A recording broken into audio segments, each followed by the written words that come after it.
नमस्कार, आप देख रहे हैं 10 का एजेंडा। मैं हूं आपके साथ उन्नति भटनागर। बुलेटिन की शुरुआत करते हैं वाराणसी से बड़ी खबर के साथ। ज्ञानवापी में एएसआई सर्वे का मामला। ज्ञानवापी परिसर में सर्वे का आज तीसरा दिन है। ज्ञानवापी परिसर में पहुंची एएसआई की टीम। हिंदू पक्ष और मुस्लिम पक्ष की मौजूदगी में सर्वे हो रहा है। 2 शिफ्ट में परिसर का एएसआई सर्वे होगा और आज सर्वे का तीसरा दिन है। कई महत्वपूर्ण पहलुओं पर विचार विमर्श किया जा रहा है। वीडियोग्राफी हो रही है, फोटोग्राफी हो रही है, बारीकी से सर्वे किया जा रहा है और आज सर्वे का तीसरा दिन है। दोनों ही पक्ष, हिंदू पक्ष और मुस्लिम पक्ष की मौजूदगी में यह सर्वे हो रहा है। एएसआई की टीम पहुंच चुकी है परिसर में। 2 शिफ्ट में परिसर का एएसआई सर्वे। तो ज्ञानवापी में एएसआई सर्वे का मामला, हिंदू पक्ष और मुस्लिम पक्ष की मौजूदगी में सर्वे हो रहा है। तो 2 शिफ्ट में परिसर का सर्वे होगा और आज सर्वे का तीसरा दिन है। जो बड़े दावे हैं उनका साइंटिफिक आधार तलाशने के लिए ये एएसआई सर्वे हो रहा है। पश्चिमी दीवार की प्राचीनता क्या है और साथ ही साथ तहखाने के अंदर क्या कुछ है, इन तमाम चीजों को लेकर जो बड़े सवाल बने हुए हैं, जिस पर दावे भी किए जा रहे हैं, उसके लिए अब ये साइंटिफिक मेथड का इस्तेमाल हो रहा है और एएसआई की टीम लगातार सर्वे कर रही है और आज सर्वे का तीसरा दिन है। अपडेट ले लेते हैं। हमारे संवाददाता अमन शुक्ला हमारे साथ जुड़ गए, सीधा उन्हीं का रुख करते हैं। अमन, क्या कुछ अपडेट मिल रही है? आज सर्वे का तीसरा दिन है और आज क्या कुछ खास है? कहां कहां आज सर्वे होगा? देखिए, मैं आपको बता दूं कि आज टोटल जो सर्वे की टीम अंदर गई है ज्ञानवापी परिसर में 61 लोग हैं टोटल। और कल ही की तरह जैसे बीते दिन 24 घंटे पहले जो सर्वे हुआ था, 7 घंटे का सर्वे हुआ था, उसी तरह 3 टीमों में बांटा गया है इन लोगों को, पूरी सर्वे टीम को। सर्वे जो आला अधिकारी हैं सर्वे के, वो लोग मॉनिटरिंग कर रहे हैं बैठ के एक जगह। और जो यहाँ के हिंदू पक्ष के अधिवक्ता हैं विष्णु शंकर जैन, वो लगातार मॉनिटरिंग कर रहे हैं। अपने साथ हिंदू पक्ष की वादनी भी है उनके साथ। उसके बाद मुस्लिम पक्ष के अधिवक्ता भी हैं अंदर और उसके बाद मुंशी भी हैं जो वहाँ के ज्ञानवापी परिसर का जो देख रेख करते हैं, वो मुंशी भी हैं और वाराणसी जिले के आला अधिकारी भी हैं। मैं आपको बता दूं कि आज जिस कल जो तहखाना खोला गया था उसका आधा अभी सर्वे बाकी है, मतलब 50% कल हो गया था और 50% आज बाकी है। तो कल जो अंदर जो सूत्र निकल के सूत्र से सामने आया था कि मूर्ति मिली, त्रिशूल मिला, तो आज देखना यही बनता है कि आज जो 50% तहखाने का बाकी है उसके अंदर से क्या क्या ऐसा मिलता है और सूत्र अंदर से क्या क्या ऐसा बताती है। हालांकि 24 घंटे पहले जब मूर्ति मिलने की सूचना आई और त्रिशूल मिलने की सूचना आई, लेकिन उसकी आधिकारिक पुष्टि अभी तक नहीं हो पाई है। और अंदर की बात जो है फिलहाल कोई अभी हिंदू पक्ष हो चाहे हिंदू पक्ष के अधिवक्ता हो, कोई क्लियर एकदम नहीं बता रहा है, क्योंकि एएसआई सर्वे टीम के अंडर में सारी मॉनिटरिंग हो रही है। तो देखना यही बनता है कि जो आज 50% काम बचा हुआ है अंडरग्राउंड का, वो कब तक पूरा होता है और क्या निकल के सामने आता है। जी बिल्कुल। तो देखिए, गोपनीय भी रखने का प्रयास हो रहा है इस पूरे सर्वे को।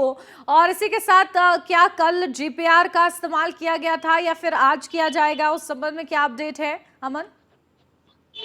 देखिए, तमाम जो उपकरण है एएसआई टीम जो है आज लेके गई है अंदर। पूरी 61 लोगों की टीम अंदर जो गई है, 3 भाग में बांटा गया है और तमाम जो यहाँ पे उपकरण है आज उसको इस्तेमाल किया जाएगा। हो सकता है उसका एक्सरे किया जाए, हो सकता है उसका लेजर से उपकरण, जो नए नए उपकरण लाए गए हैं यहाँ पे, उसका प्रयोग किया जाए, ताकि अंदर जो तहखाने के अंदर जो जमीन में मान लीजिए कोई भी धसी हुई चीज होगी, उसको उपकरण द्वारा जो है उसको स्कैनिंग किया जाएगा, जिसको बोलते हैं एक्सरे टाइप का। जो जैसे इंसानों का होता है एक्सरे हड्डी का होता है, वैसे उपकरण से जो है पुरानी धातुओं का जो कहा जाता है कि जो पुरातन विभाग होता है उसको स्कैनिंग करता है। पुरातन विभाग पुरानी धातुओं का स्कैनिंग करता है। तो ऐसी कुछ उपकरणों का आज हो सकता है इस्तेमाल किया जाएगा, क्योंकि सूत्रों के हवाले से यही खबर आई थी कि एएसआई टीम जो है अंदर गई है, कुछ उपकरण लेके, नए उपकरण जो आए हैं उसको लेके गई है अंदर। जी बिल्कुल ठीक है। तो आप लगातार नजर बना के रखिएगा अमन, बहुत शुक्रिया आपका। बढ़ते आगे, लखनऊ से अब महत्वपूर्ण खबर। यूपी विधानसभा मॉनसून सत्र से पहले सर्वदलीय बैठक। आज विधान भवन में सर्वदलीय बैठक होगी। सीएम योगी और मंत्री सुरेश खन्ना मौजूद रहेंगे। विधानसभा अध्यक्ष सतीश महाना भी शामिल होंगे। सभी दलों के नेताओं से शांतिपूर्ण सत्र के लिए मांगेंगे सहयोग। उत्तर प्रदेश विधानसभा की नई रूल बुक तैयार, यूपी विधानसभा में इसी सत्र से लागू होंगे बदलाव। तो 7 दिन का नोटिस देकर बुलाया जा सकेगा सत्र। विधानसभा का प्रश्नकाल दोपहर बाद भी हो सकेगा। यूपी विधानसभा की प्रक्रिया, कार्य संचालन नियमावली बदलेगी। नई प्रक्रिया और कार्य संचालन नियमावली लागू होगी। तो मॉनसून सत्र से पहले सर्वदलीय बैठक है आज। विधानसभा का प्रश्नकाल दोपहर बाद भी हो सकेगा। तो जो नई रूल बुक है वो तैयार की जा रही है। यूपी विधानसभा की प्रक्रिया, कार्य संचालन भी अब बेहतर करने की दिशा में नियमावली। सतीश महाना भी इस बैठक में मौजूद रहेंगे। सभी दलों के नेताओं से शांतिपूर्ण सत्र के लिए सहयोग भी मांगा जाएगा। उत्तर प्रदेश विधानसभा की नई रूल बुक तैयार हुई है, उसके रूल्स भी डिस्कस किए जाएंगे। तो आज बेहद ही ज्यादा महत्वपूर्ण ये सर्वदलीय बैठक है मॉनसून सत्र से पहले, क्योंकि इस बार कई चीजें नई हैं जो कि रिवाइव करना जरूरी है। अपडेट ले लेते हैं, हमारे संवाददाता संदीप मिश्रा हमारे साथ जुड़ गए, सीधा उन्हीं का रुख करते हैं। संदीप, क्या कुछ जानकारी? आज सर्वदलीय बैठक है, नई रूल बुक है, उसके रूल्स पर किस तरीके से चर्चा होगी, साथ ही साथ सर्वदलीय बैठक में और क्या कुछ खास? देखिए, बिल्कुल निश्चित तौर पे आज विधानसभा की सर्वदलीय बैठक का होगी। उसके बाद इसमें जो है उत्तर प्रदेश के मुख्यमंत्री योगी आदित्यनाथ और वित्त मंत्री सुरेश खन्ना मौजूद रहेंगे और इसके साथ ही साथ में अपने इसके कार्यकाल में जो रहने वाले हैं उनसे निवेदन किया जाएगा या उनको अधिसूचित किया जाएगा कि जिस तरीके से शांतिपूर्वक ढंग से जो है इस बैठक में सुचारू रूप से चलने के लिए अपील की जाएगी। इसके साथ ही साथ में जिस तरीके से विपक्ष हंगामे के लिए तेज है, क्योंकि जिस तरह से बढ़ती महंगाई है, कई ऐसे अहम मुद्दे हैं जिन मुद्दों को लेकर के आने वाले विधानसभा सत्र को लेकर के हंगामे हो सकते हैं। लेकिन साफ है कि सर्वदलीय बैठक में आज के जो प्रश्नकाल होंगे उस पर रखे जाएंगे। इसके साथ ही साथ में जो आने वाले समय में जो कार्यकाल बजट होंगे उनको रखा जाएगा, साथ ही साथ में प्रश्नकाल का समय रखा जाएगा। तो निश्चित तौर पर जो सर्वदलीय बैठक होगी वो सुरेश खन्ना और उत्तर प्रदेश के मुख्यमंत्री योगी आदित्यनाथ की अध्यक्षता में आज संपन्न होगी। उसको लेकर के लगातार जो है अब काया शुरू होगी, यानी कि कुछ देर बाद जो है अब से शुरू होगी। इसके साथ ही साथ में अगर बात करते हैं विधानसभा सत्र चलने के लिए, वो विपक्षी दलों से अपील भी की जाएगी। बिल्कुल, देखिए शांतिपूर्ण ये पूरा सत्र चल पाए और क्या कुछ बड़े मुद्दे भी चर्चा का विषय रहेंगे, क्या उस पर भी सहमति सर्वदलीय बैठक में बनेगी? संदीप, देखिए, बिल्कुल निश्चित तौर पे जिस तरीके से विपक्ष लगातार हंगामे की आगार में है, क्योंकि जिस तरीके से बढ़ती महंगाई का मुद्दा हो या फिर कह सकते हैं कि जिस तरह से बेरोजगारी का मुद्दा हो, तमाम ऐसे मुद्दे हैं जिन मुद्दों को लेकर के विपक्ष घेरने के पूरी ख्याल में रहेगा।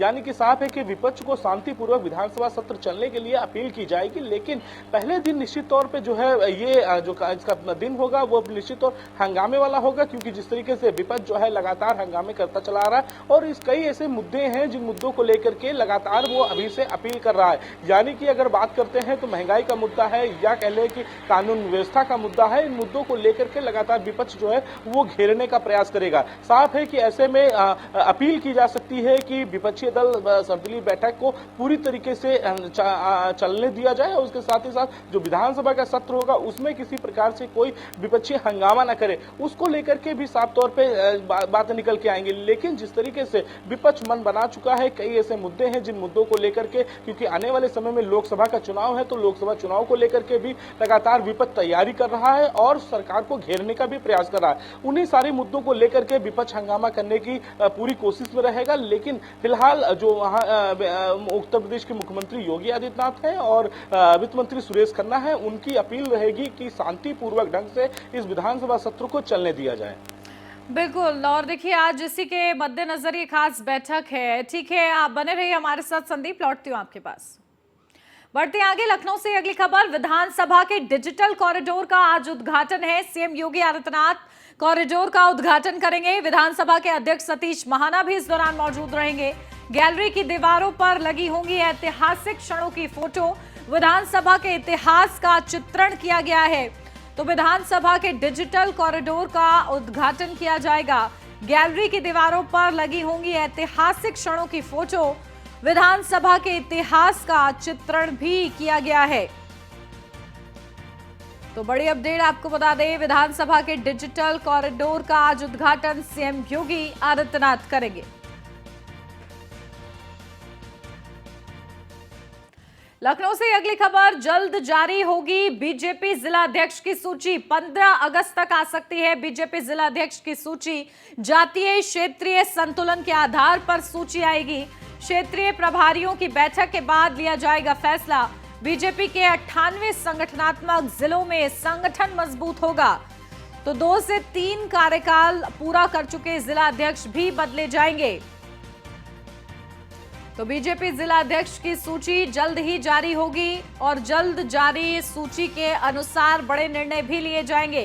तो 15 अगस्त तक आ सकती है बीजेपी जिलाध्यक्ष की सूची। जातीय क्षेत्रीय संतुलन के आधार पर यह सूची तैयार की जाएगी। अपडेट ले लेते हैं, हमारे संवाददाता संदीप बने हुए हमारे साथ। संदीप, क्या कुछ अपडेट देखिए किस तरीके से जिला अध्यक्ष बदले जाएंगे और 15 तारीख बताई जा रही है, संभावना है कि सूची आ सकती है बीजेपी की तरफ से? देखिए, निश्चित तौर पे उत्तर प्रदेश लोकसभा के चुनाव नजदीक हैं और लोकसभा 2024 के चुनाव को देखते हुए अब जो है ये बड़ा जो है बदलाव होने वाला है। यानी कि जिला अध्यक्ष जो है उनके बदलाव किए जाएंगे। जो जिला अध्यक्ष अपने जिलों में अच्छे काम नहीं कर रहे हैं, लोगों से संपर्क अच्छा नहीं बना पा रहे हैं, उन जिला अध्यक्षों को बदला जाएगा। साफ है, और इसके साथ ही साथ जातीय समीकरण का बहुत बड़ा ख्याल रखा जाएगा। इसको लेकर के भी चर्चाएं तेज हो रही है। यानी कि 15 अगस्त से पहले आने की उम्मीदें लगाई जा रही है कि 15 अगस्त से पहले जो है जिला अध्यक्षों की सूची जारी कर दी जाएगी। लेकिन साफ है कि जिस तरीके से लोकसभा चुनाव की तैयारी में भारतीय जनता पार्टी लगी हुई है, उसी कड़ी की अगर बात करते हैं तो जिला अध्यक्षों के बदलाव भी करने के इरादे में लगी हुई है। यानी कि 15 अगस्त से पहले जिला अध्यक्षों के बदलाव करना चाहती है, जिससे कि अपने संगठन को और मजबूत कर सके। यानी कि जो जिलाध्यक्ष नए जिलाध्यक्ष बन के जाएंगे अपने जिलों में, वो उनको वक्त मिल सके, काम कर सके, अपने क्षेत्र में अपने विकास कार्यों को देख सके। इसके साथ ही साथ जिन जिलाध्यक्षों से जनता नाराज है, जहां पे उन्होंने काम नहीं किया है या वहां के संगठन को मजबूत नहीं कर पाए हैं, उन जिलाध्यक्षों को हटाने के कगार में पूरी तरीके से भारतीय जनता पार्टी लगी हुई है। यानी साफ है, लोकसभा चुनाव की तैयारियों को लेकर के जैसे ही भारतीय जनता पार्टी आगे बढ़ रही है, उससे सबसे बड़ा जो कड़ी होती है वो जिलाध्यक्ष होती है। जो उत्तर प्रदेश के 75 जनपद हैं, 75 जनपद में 75 जिलाध्यक्ष को तैनाती की जाती है। इसके साथ ही साथ में हर जिलों में उनका अपना एक समीकरण होता है कि क्षेत्र के विकास कार्यों को देखें, इसके साथ ही साथ वहां के संगठन को मजबूत करें, साथ ही साथ बूथ लेवल को वहां पे मजबूत करें, किस तरीके से वहां का बूथ कैसे मजबूत होगा। इन सारे तथ्यों को देखते हुए वहां के जो अब जिलाध्यक्ष हैं उनके बदलाव किए जाएंगे। यानी साफ है कि आने वाले समय में जिस तरीके से जिलाध्यक्षों की सूची आने में थोड़ी सी देर हो रही है, तो निश्चित तौर पे जल्द ही भारतीय जनता पार्टी इन सूची को जारी करेगी और जारी करने के बाद उन जिलाध्यक्षों को बड़ी जिम्मेदारी दी जाएगी कि लोकसभा चुनाव की तैयारी कैसे करनी है और अपने बूथ को कैसे मजबूत करना है, वो पूरा जिलाध्यक्ष के कंधे पे होने वाला है। बिल्कुल, देखिए जातीय और क्षेत्रीय संतुलन भी बैठाने का प्रयास किया जाएगा, उसको भी आधार रखा जाएगा। तो किस तरीके से निर्णय लिया जाएगा, विचार विमर्श की क्या प्रक्रिया रहेगी? देखिए, बिल्कुल निश्चित तौर पे जहां और पार्टियों की अगर हम बात करते हैं, या समाजवादी पार्टी की बात करते हैं, या हम कांग्रेस की या बसपा की बात करते हैं, तो निश्चित तौर पे उन्होंने जातीय समीकरण खेला था। इससे पहले अगर निकाय चुनाव की अगर बात कर लें तो बसपा ने निकाय चुनाव में भी पूरी तरीके से जातीय समीकरण को खेला था। इसी के साथ में अगर बात करते हैं समाजवादी पार्टी की, तो उन्होंने भी जातीय समीकरण को खेल करके आगे बढ़ी थी। तो निश्चित तौर पर जातीय समीकरण को लेकर के भारतीय जनता पार्टी भी उत्साहित है और उसी कड़ी को लेकर के ही काम करेगी। यानी साफ है कि जहां पे जिलाध्यक्ष के या अगर दलित वोट बैंक ज्यादा है, तो वहां पर जो है जिला अध्यक्ष जो होगा वो दलित होगा। यानी कि अगर अल्पसंख्यक की अगर बात करते हैं, तो जहां पर अल्पसंख्यक की संख्या ज्यादा होगी, जिस जिले में वहां पर अल्पसंख्यक का जिला अध्यक्ष बनाया जाएगा। साफ है कि समीकरण साफ है कि आने वाले लोकसभा चुनाव की तैयारियां करनी है और अपने प्रत्याशी को जीत दिलानी है। तो जीत दिलाने के कंधे जो है वो जिला अध्यक्ष के मुंह पर सबसे ज्यादा मजबूती के साथ होते हैं, क्योंकि वो पूरे संगठन को, जिले को साथ लेकर चलने वाला होता है और अपने बूथ को मजबूत करने के। यानी कि जिला अध्यक्ष की अगर बात करते हैं तो वो जमीन से जुड़े हुए कार्यकर्ताओं की तरह होता है और कार्यकर्ताओं से हमेशा संपर्क में रहता है। तो ऐसे में जातीय समीकरण जरूरी होगा भारतीय जनता पार्टी के लिए, क्योंकि जिस तरीके से भारतीय जनता पार्टी इससे पहले भी कई बार जातीय समीकरण को लेकर के विचार कर चुकी है, चाहे अगर हम प्रदेश अध्यक्ष की बात कर लें, या फिर हम जिला अध्यक्षों की बात कर लें, या फिर अगर हम अल्पसंख्यक अध्यक्षों की बात कर लें, तो निश्चित तौर पर भारतीय जनता पार्टी उसी समीकरण के साथ में इस बार फिर से दांव खेलने वाली है। बिल्कुल, तो देखिए बीजेपी का क्या मास्टर स्ट्रोक होता है, ये देखना महत्वपूर्ण रहेगा। ठीक है, बहुत शुक्रिया संदीप आपका तमाम जानकारी के लिए। तो बीजेपी जिलाध्यक्ष की सूची जल्द ही जारी होगी। क्षेत्रीय प्रभारियों की बैठक के बाद फैसला लिया जाएगा। बीजेपी के 98 संगठनात्मक जिलों में संगठन मजबूत होगा और जल्द ही सूची भी जारी की जाएगी। बताया जा रहा है कि 15 तारीख तक संभावना है कि बीजेपी की तरफ से सूची जारी की जा सकती है। इसको लेकर भी मंथन चल रहा है और जातीय और क्षेत्रीय समीकरण भी साधने का प्रयास हो रहा है।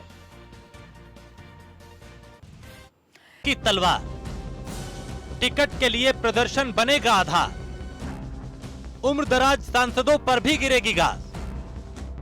यूपी में मिशन 80 का टारगेट लेकर चल रही बीजेपी का संगठन अब धीरे धीरे पूरी तरह एक्शन मोड में आ रहा है।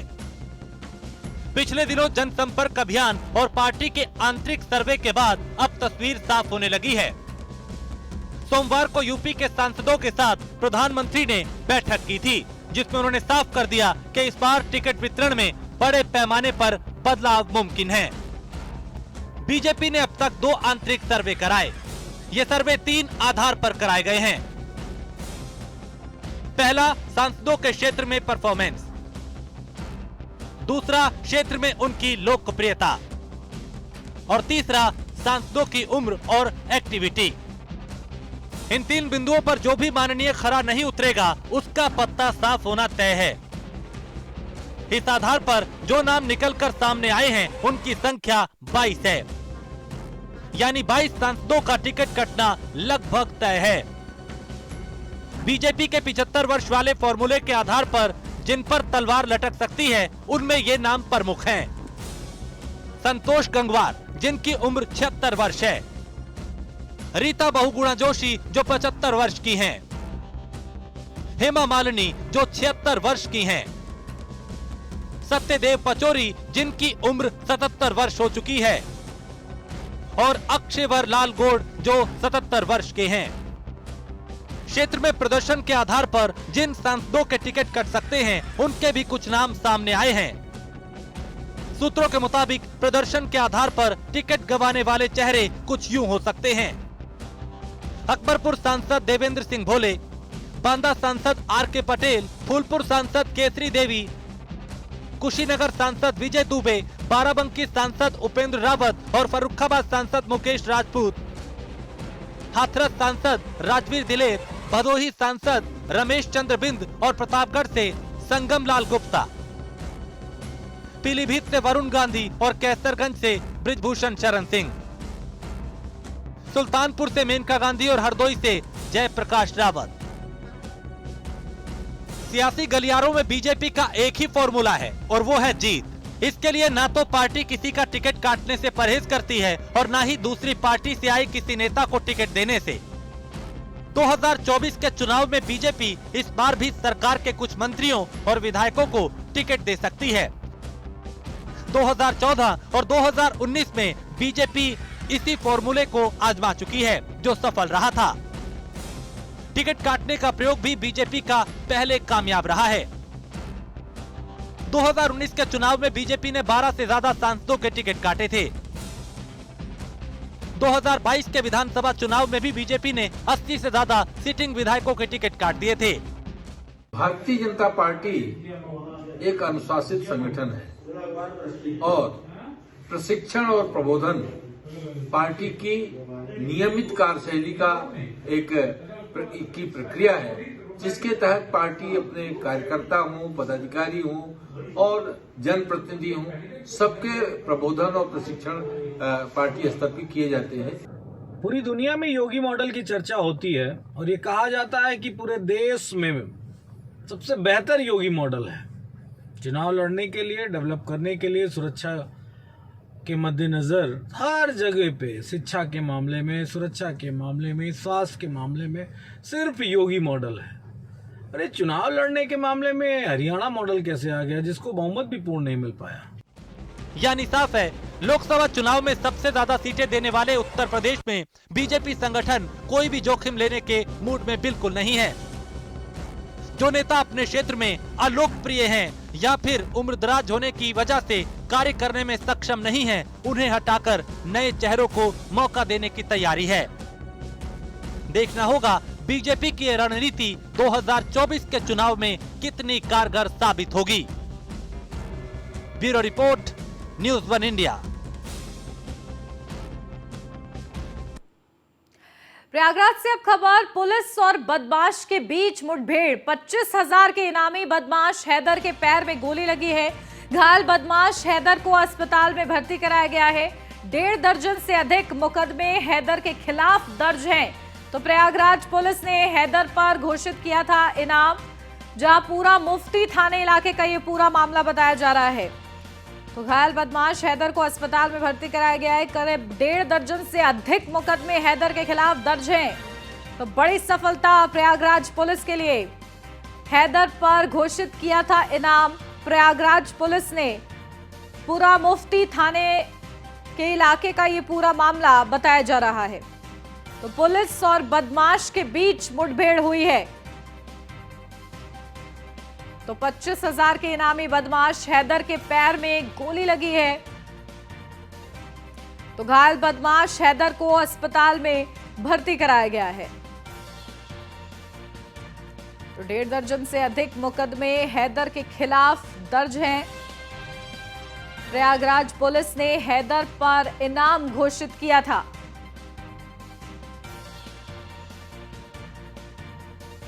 तो पूरा मुफ्ती थाने इलाके का ये पूरा मामला है। मुठभेड़ के दौरान बड़ी सफलता प्रयागराज पुलिस के हाथ लगी है। इनामी बदमाश पुलिस के हत्थे चढ़ चुका है, घायल है और इसी के चलते उसे अस्पताल में भी भर्ती कराया गया। बता दें 25,000 का इनामी बदमाश था ये, जिसके पैर में गोली लगी है। पुलिस ने आनन फानन में अस्पताल में भर्ती कराया है। लेकिन ये बड़ी सफलता, क्योंकि 1.5 दर्जन से अधिक मुकदमे हैदर के खिलाफ दर्ज थे और इन मामलों में लगातार वंचित चल रहा था, जिसके चलते पुलिस को तलाश थी। और प्रयागराज पुलिस ने मुठभेड़ के दौरान हैदर को घायल किया और पुलिस के हत्थे अब हैदर चढ़ चुका है। तो प्रयागराज से ये बड़ी खबर आपको बता रहे, पुलिस और बदमाशों के बीच मुठभेड़, और इस मुठभेड़ में पुलिस को बड़ी सफलता हाथ लगी है, जहां हैदर इनामी बदमाश पुलिस के हत्थे चढ़ा है।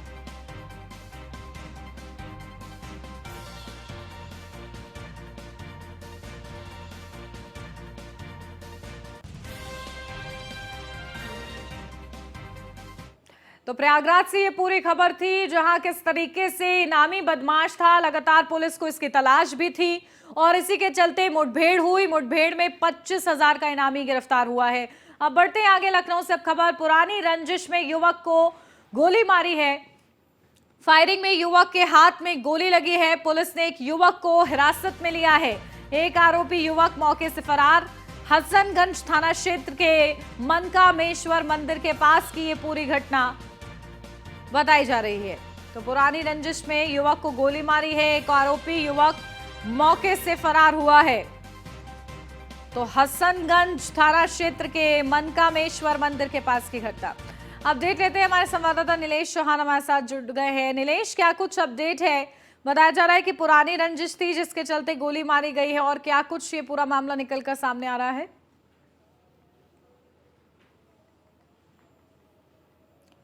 नीलेश से शायद संपर्क टूट गया है, दोबारा से कोशिश करेंगे। लेकिन इस बीच ये आपको बता दें, पुरानी रंजिश बताई जा रही थी जिसके चलते युवक को गोली मारी गई।